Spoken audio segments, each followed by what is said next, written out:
नमस्कार किसान भाइयों, आज हम बात करेंगे कि धान की रोपाई के समय कौन सा खाद डाला जाता है और रोपाई के कितने दिनों के बाद खाद डाला जाता है और धान के कित खेत में कितना बार खाद डाला जाता है। किसान भाइयों, इस सब बात पर हम चर्चा करेंगे। किसान भाइयों, तो हमारे चैनल पर नए तो किसान भाइयों हमारे चैनल को ज़रूर सब्सक्राइब कीजिए और वीडियो के अंत ज़रूर बने रहना ताकि आप लोग को धान से संबंधित संपूर्ण जानकारी मिल सके। तो किसान भाइयों, चलिए हम शुरू करते हैं कि धान के रोपाई के समय कौन सा खाद डाला जाता है। तो रोपाई के समय सबसे पहले हम धान की रोपाई यदि हम नहीं किए हैं, रोपाई करने वाले उसमें खेत में पानी लगाकर उसका जुताई कर दिए अच्छे तरीके से और हम धान की रोपाई करने ही वाले हैं।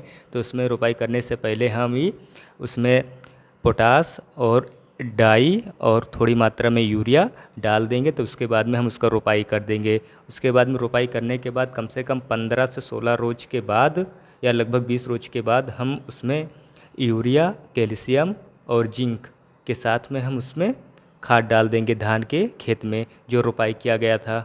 उसके बाद में जब ये डोज कंप्लीट हो जाए तो कम से कम 15 से 16 रोज के बाद फिर से हम उसमें हम यूरिया और जिंक सिर्फ डालेंगे। और ये जो तीसरा खाद बताया गया है, ये बहुत नॉर्मली खाद डालना अपने खेत में, क्योंकि ऑलरेडी 2 बार खाद पड़ चुका है। इसमें धान का पौधा काफ़ी बड़ा हो गया होगा।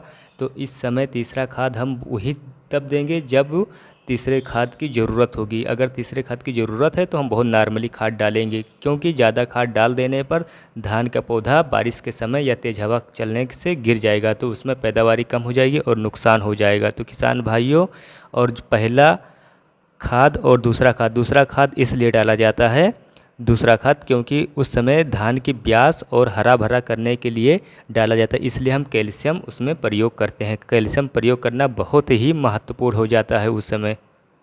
तो किसान भाइयों, अभी तक हमारे चैनल को सब्सक्राइब नहीं किया तो हमारे चैनल को ज़रूर सब्सक्राइब कीजिए और बेल आइकन को प्रेस कीजिए ताकि कृषि से संबंधित संपूर्ण जानकारी आप लोग को मिल सके। तो किसान भाइयों, चलिए मिलते हैं अगले वीडियो में।